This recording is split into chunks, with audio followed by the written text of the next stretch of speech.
there are many of our people who are thinking more deeply and more broadly, looking at it as it actually is, and are beginning to see it more in the international context and the relation that it has with the African struggle, a human rights struggle, or the struggle for human rights.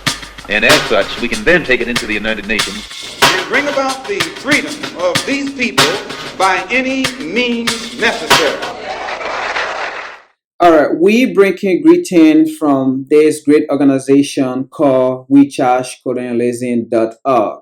And this video is also being made by this organization, Colonialism.org. So if there's anyone out there who want to be a member of this organization, we please ask you to do so. You can go on our website, Colonialism.org, or you can also send out information to our Gmail account, Colonialism@gmail.com. All right, not to waste time, we're going to get straight into the issue here to be discussed. So recently, you been seeing or hearing about some information that came out from this French journalist along with this French doctor of doing a COVID-19 testing in Africa, and they chose Africa to do this testing. But realizing the issue, or realizing the fact that where they need to do the testing is where the virus is widely spreading, like in America here, or like in Europe or in China. But the issue is why they chose Africa. So the question here is this surprise? Is this something surprising to us? I think as an organization, I can, or we will say no. It is not a surprise. But the issue here is, are we mad? Yes, of course we are mad. Are we outraged? Yes, of course we are. But it is not something surprising. But getting into that, I want to read some article that I have here, and then before connecting the dot, it is not surprising to us because it is not something that have just started, in recent time, or something that have just started with this 21st century. This is something that have started back in the days from the 1700s when they started doing these evil acts against African people. So we're going to connect the dots. So I'm going to read from this article, and the title of the article here, it says, "The Disturbing History of African American and Medical Research Goes Beyond Henrietta Lacks." So we can also change our title and says, "The Disturbing History of African People and Medical Research Go Beyond Henrietta Lacks." So it reads us, "Ask a given person what they know about the history of the use of African American as unwilling research subject, and they are likely to mention an infamous incident, that is the Tuckahoes. Such a failure seems almost beyond belief or human compassion." Time wrote, when the study made headline in 1972, as the world learned that for 4 decades, the U.S. Public Health Service has been conducting an experiment in which proven remedies were kept from syphilis patients in Alabama. And the fact is, all of whom were black men. But there are a lot to talk about relating to this history. So we all know the Tuckahoes syphilis experiment that was done on black people, on African people in Alabama in 1972. And all of these black men were untreated, and there was remedies, but they were untreated. They left untreated, and those men went to their loved one. Those men went to their girlfriend. Those men went to their married wives, and they passed on the disease to their loved one. And all those men died. And the loved one, they also passed the disease to, as you may know. They all pass it on to other people, and they die. And that is what black genocide. So this experiment we are talking about today in Africa, the convent, it did not start just to date. All right, let's continue to read. Turkey shouldn't be the first things people think of. Harriet Ed Washington, the author of Medical Apartheid, tell time, is the example that the government has admitted to and acknowledged. So, what we're talking about here, these medical experiments are things or are experiments that the government, the Western government, the European government are all aware of and acknowledge that it should be done on African people, that when it was done on enslaved African people as well, these governments were aware of the experiment. So in other words, these medical research institutes are being protected by their government. These organizations are being protected by their government, and we'll explain that in detail. You will see what we mean. Likewise, as Tom explained in its initial review of Slack book, a black woman treated unsuccessfully for cervical cancer in 1951 from those whom female doctor kept a sample of tissue. Her cells provided a breakthrough who prove invaluable to medical research, but her family was kept in the dark even as they themselves became the subject of scientific research, the subject of scientific interest, the subject of scientific research. So now, black people from slavery, from time to time, from the 1700s, black people have always been a subject of scientific research, a subject of scientific interest. So what we're saying today, it is not surprising to all. But are we mad? Yes, of course. Are we outraged? Yes, of course we are. Let's continue. Washington, who has interviewed the Lacks family, says that one problem with the national narrative about Turkeys is the risk that those unaware of the large history that surround both that studied and the history of Henrietta Lacks might think that African Americans are overreacting to a single study if they express distrust of the medical establishment. We can also change that or this question like this.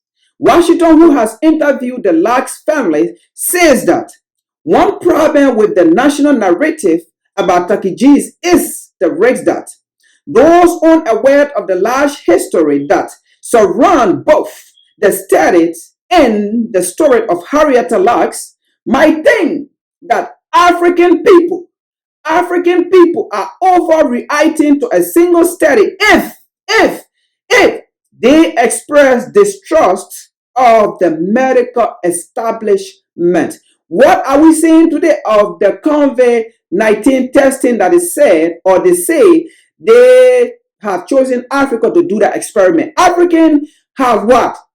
React to the narrative. But some media have come out trying to change our perception of the narrative, trying to change our perception of our interpretation to make it seem that we are overreacting. But let me say to those media, do not change our narrative. Do not change our interpretation to the perception we have, because our perception fits to our narrative. Our perception fits to our experience or experiences. Let's continue.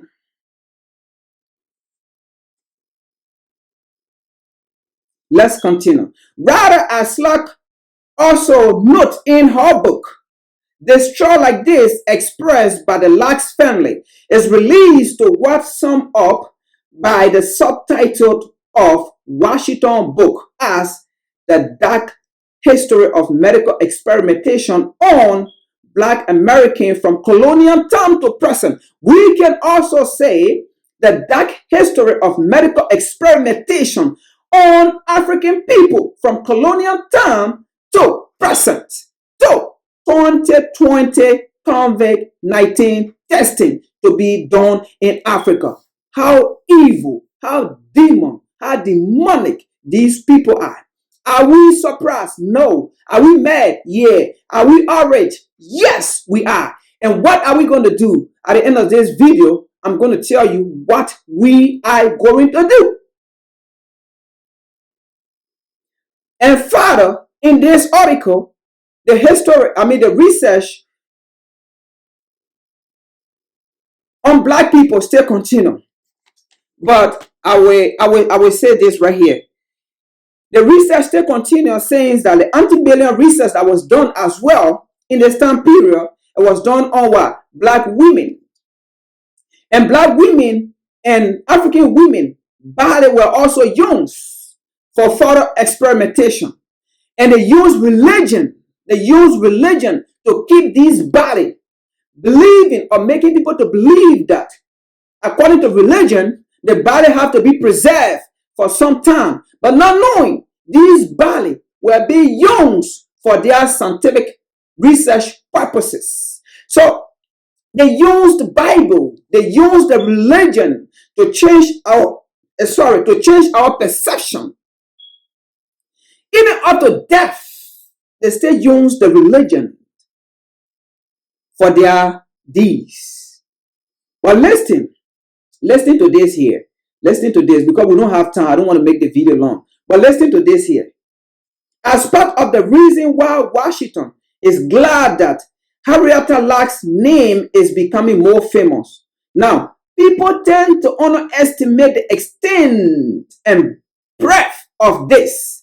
Washington says, there is no sphere of American medicines that was not touched by the use of research of African American. We can also say there is no sphere of American research or European research that was not touched by the use of research of African people. Now, going to this. This is what we got to say about the Convey 2019. And in our French interview, you can see that these people, they have no remorse for African people. And also in this article here, as a father read, it says, African American or poor immigrants that could not afford medical bill, their body will be used in return of their bill for research purposes. Why do you think they keep suppressing African community, even the diaspora in Europe, in America here? Why do you think they keep suppressing African community to keep them that way? It is the same way they are keeping or they are responding in Africa, making sure to suppress the African people, to keep them that way so that they can be able to do what they are capable of, what they always do to us.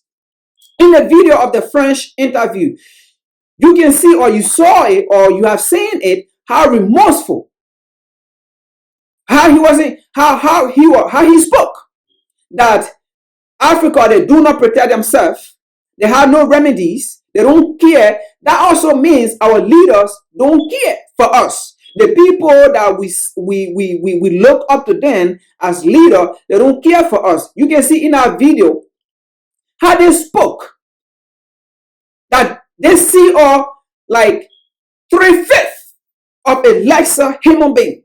Up to now, from slavery up to now, they still see us as 3/5 of a lesser human being. They do not care about us. And in our video, you can see how they spread HIV on a continent by using prostitutes. And these prostitutes in turn took the virus to other African men, and that's how they spread it. And here, another interview, you can see this white guy sitting down. They interview him, and clearly he stated that their government are protecting them. The Western government always protect them. And organizations, European or Western organizations, are also involved in spreading these diseases or viruses on the African continent to depopulate African people. And we have seen that today from Bill Gates. Somebody, a man who have been advocating to depopulate African people. It is the same man today that is coming out to say he want to bring his vaccine to save African. The same man who been saying African people are getting too much. They are born too much. He and Macron, the French president, have been advocating and other advocate of African to be depopulate, to depopulate them. These are the people that are coming out to say they want to bring vaccine for us. But the question here is, the coronavirus is killing people in America here. They have the highest infected rates in the world. The coronavirus is killing people in Italy. The coronavirus is killing people in France and other parts of the world, in China. Why are they not doing the tests to those places, but only in Africa who have fewer cases? So my advice to we African, we should never and ever accept these European, these missionary, these organizations when they come to Africa. We should never accept them. And their medical supplies, we should never accept them. Those supplies that they are bringing, if they're not bringing through the vaccine, those medical supplies that they are bringing to us are already infected with the virus or with any disease. It is time for we Africans to stand up and wake up to the reality of these people. They are evil. It is time that we wake up to the reality and be self-productive. It is time that African leader wake up to the reality. And if any African leader, you don't wake up to the reality and accept for these evil plots and doings to be going on Africa or in Africa, on African people, on your own people that you serve, you represent, we are coming for you. And let me warn you, no UN will step on our way. We are coming for you and take you down. You are not part of all. Come to your Western world and continue to be master and continue to be a slave to your master. But you will not be slave to your master on our continent. And we serve you as our leader. This is a warning to you African leaders to gather and protect and serve the people you represent. This is what Kwame Nkrumah talked about when he said we should never sleep on imperialists, because the imperialists are never asleep when it comes to us. He was simply trying to say these imperialists never do anything free for African people.